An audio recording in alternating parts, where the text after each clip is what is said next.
Young and the Restless spoilers shock. Nikki's anger toward Victor had been building for months, but it was the relentless escalation of the Jabot war combined with the cold, dismissive way he continued to manipulate Adam that finally pushed her past the point of restraint.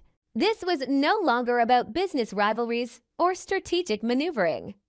It was about control, obsession, and a pattern of cruelty that Victor refused to acknowledge. Nikki had watched him justify every action as necessary, every betrayal as strategic, every emotional casualty as acceptable collateral. And she could no longer ignore the growing sense that the man she once believed she understood was hiding far more than corporate schemes behind his carefully constructed authority. What disturbed her most was not simply what Victor was doing in the present, but the unmistakable feeling that his behavior was rooted in something older, something unresolved, something buried so deeply that it shaped every decision he made without ever being spoken aloud. Driven by that instinct, Nikki began to look beyond recent transactions and public battles, turning instead toward Victor's past, toward the years he rarely discussed and the moments he always redirected when questioned. She stopped accepting his explanations at face value and started noticing the inconsistencies he never bothered to smooth over, the emotional blind spots he guarded too fiercely, the moments when his control over Adam seemed less paternal and more desperate. It became increasingly clear to her that Victor was not simply protecting his legacy. He was protecting a truth he could not afford to confront. Nikki's search was not methodical at first, but intuitive, guided by a lifetime of knowing how Victor concealed his weaknesses behind dominance and intimidation. She followed that intuition into spaces he assumed were forgotten, overlooked, or beneath scrutiny, and that was how she came upon the box. It was unremarkable at first glance, old and worn, tucked away as though its contents had lost relevance long ago. Yet the moment Nikki opened it, she understood that what she was holding had never lost its significance, only its visibility.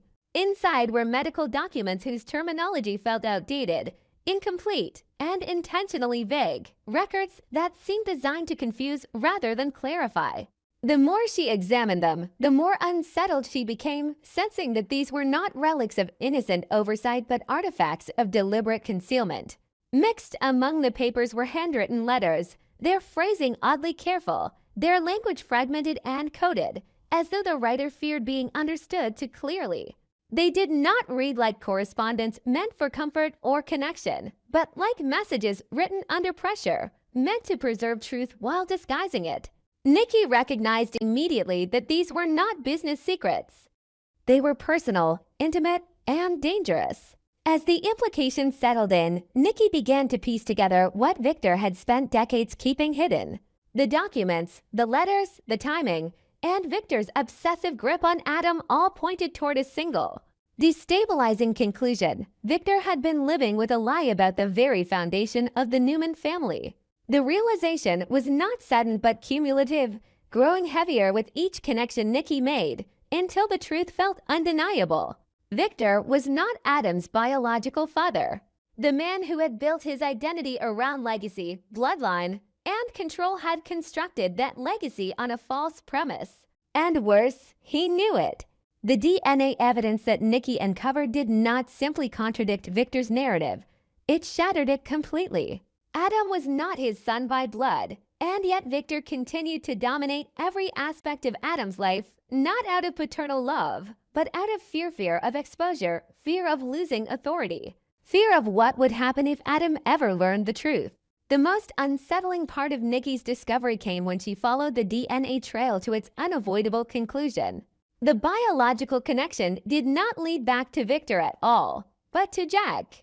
The revelation reframed years of complicated history in an entirely new light, casting Adam's instinctive pull toward Jack as something deeper than rivalry or coincidence. There had always been an unspoken familiarity between them, a strange emotional recognition that neither man could fully explain. Moments of unexpected trust and conflict that felt more intimate than their circumstances justified. Nikki now understood that this connection had never been accidental. It had been biological, emotional, and suppressed by forces far more powerful than either Adam or Jack had realized. The question of how this truth had come to be buried remained unanswered, locked somewhere in a past no one seemed willinger of late to fully uncover. But the evidence itself was no longer deniable. Armed with the DNA proof and the documents that confirmed Victor's deception, Nikki made a choice that could not be undone. She confronted Victor not with emotion, but with clarity, laying bare the truth he had spent a lifetime avoiding. The confrontation stripped Victor of his usual defenses, forcing him into a rare moment of exposure where denial was no longer a viable strategy. Yet even then, he clung to control, refusing to release Adam from his grip, insisting that biology did not define fatherhood while simultaneously refusing to relinquish authority.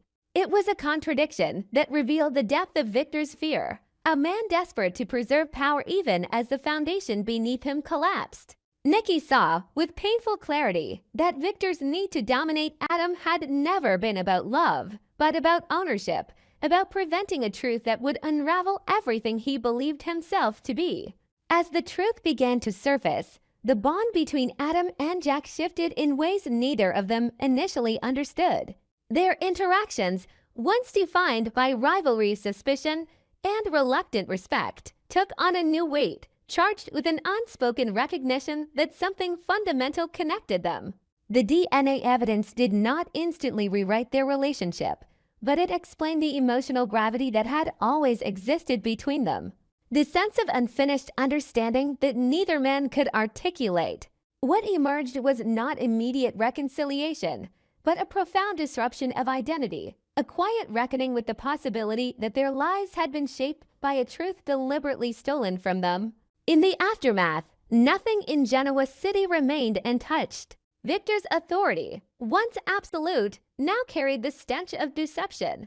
Nikki's marriage, already fractured by betrayal and power struggles, stood on the brink of irrevocable collapse. Adam was caught between two fathersons who had claimed him through control and manipulation, and another who had unknowingly shared his blood while remaining just out of reach.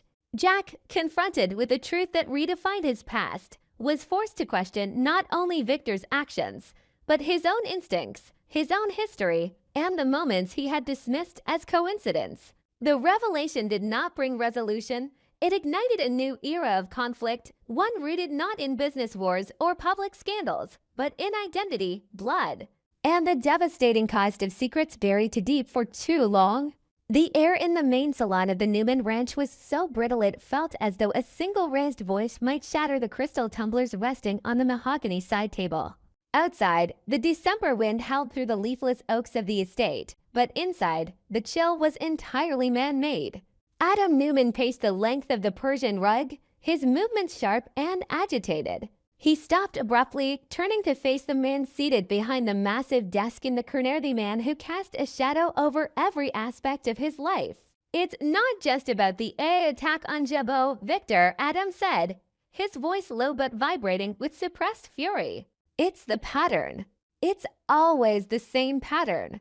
You pull a string, and I'm expected to dance. You ordered the hit piece on Jack, and I executed it. I took the heat. I took the blowback from the press, from the city, from my own family."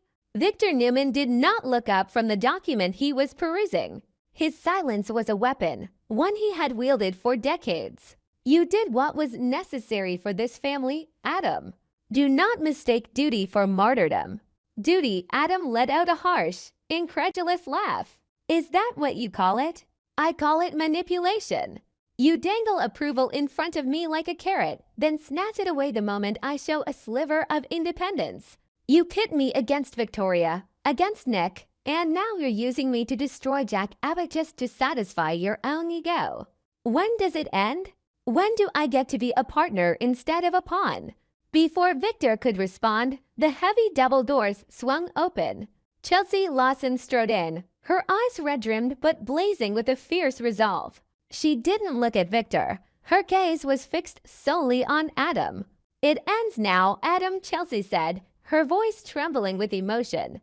"Or at least, it has to. I can't watch this anymore." Adam turned to her, his expression softening slightly.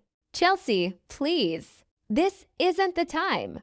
"It is exactly the time," she cried. stepping further into the room. I listened to you justify the Jabo article. I listened to you tell me it was just business. But look at you. You're being eaten alive. Victor isn't just controlling your career. He's dismantling your soul. She turned on Victor then, her fear eclipsed by a mother's protective instinct. You are poisoning him. You treat people like chess pieces. You don't care about the damage you do to Adam's reputation or to our son's perception of his father.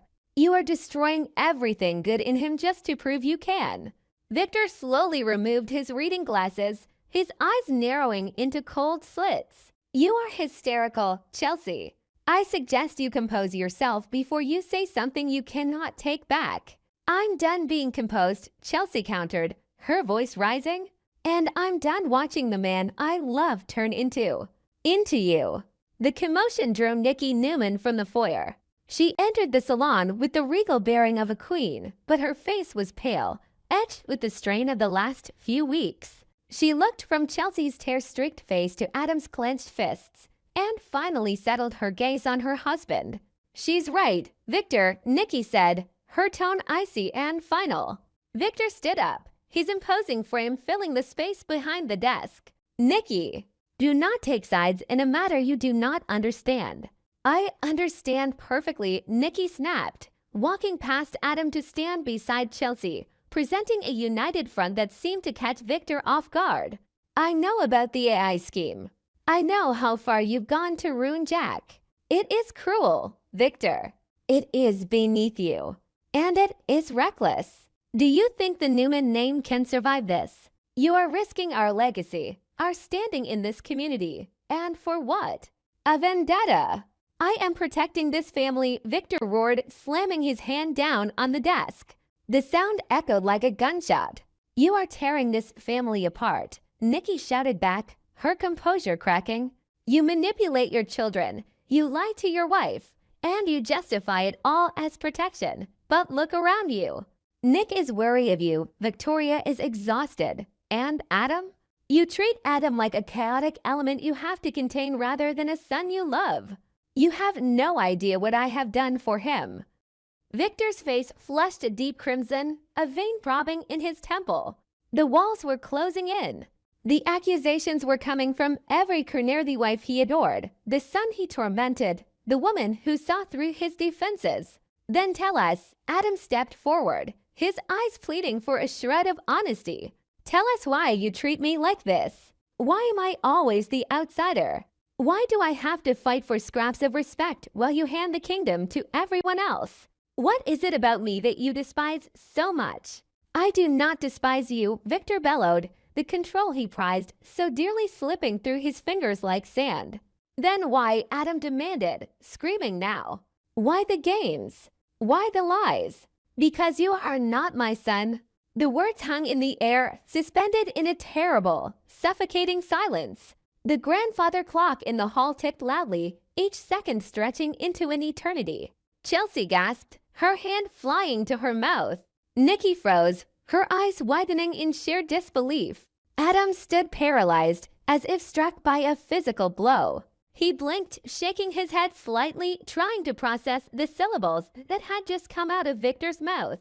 What? What did you say?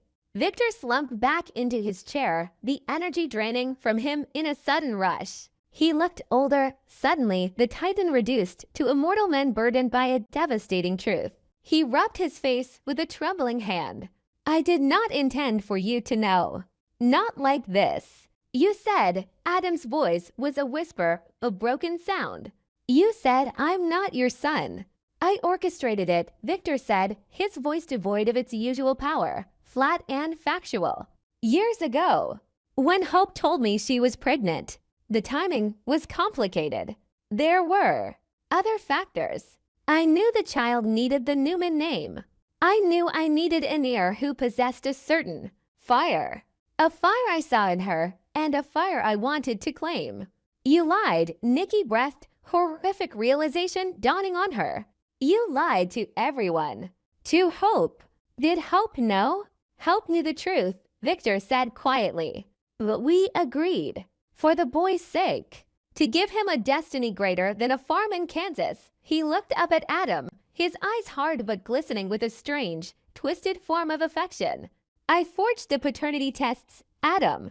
I paid off the lab technicians. I built the narrative brick by brick until even I began to believe it. I wanted to mold you. I wanted to create a Newman out of sheer will. To control me, Adam said, the realization washing over him like ice water. It wasn't about love. It wasn't about blood. It was about ownership. You wanted another asset. I wanted to protect you, Victor insisted, though the argument rang hollow in the opulent room. I gave you the world. I gave you a name that opens doors, a legacy. You gave me a lie, Adam screamed, the anguish ripping through his throat. My whole life, my identity, the chip on my shoulder, the desperate need to prove I was worthy of your blood. It was all for nothing. I have spent my entire life trying to be your son. I have compromised my morals. I have hurt people I love. I have hated myself for not being enough. And I never could have been enough. Because I'm not you.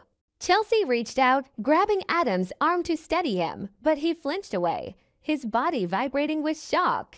Adam, she whispered. Who am I? Adam asked, his voice cracking. He looked at Victor with a look of pure, unadulterated betrayal.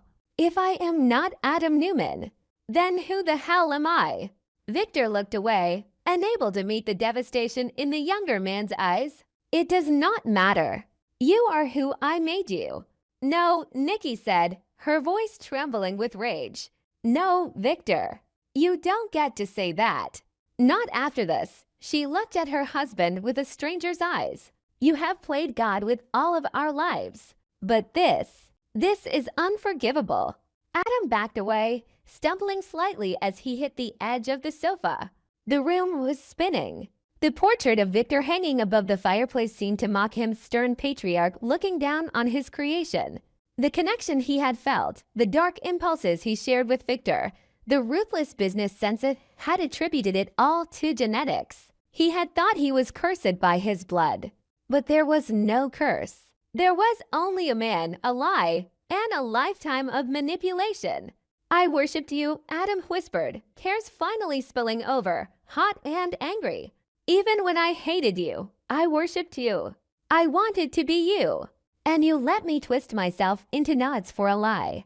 Adam, listen to me, Victor started, rising from his chair, reaching a hand out across the desk. Don't, Adam warned, his voice dropping to a dangerous, guttural growl. Don't you dare come near me. Don't you dare call me son. He turned and blindly made for the door. Chelsea scrambled to follow him. Adam. Wait. Adam threw the doors open, the cold winter air rushing in to meet him. But it did nothing to cool the fire burning in his chest. He stormed out into the night, leaving the Newman family shattered in his wake. Inside the salon, the silence returned, heavier than before. Nikki stared at Victor, who sank slowly back into his leather chair, a king sitting amidst the ruins of his own making. The secret was out. The weapon had been fired. And for the first time in his life, Victor Newman looked truly, completely alone.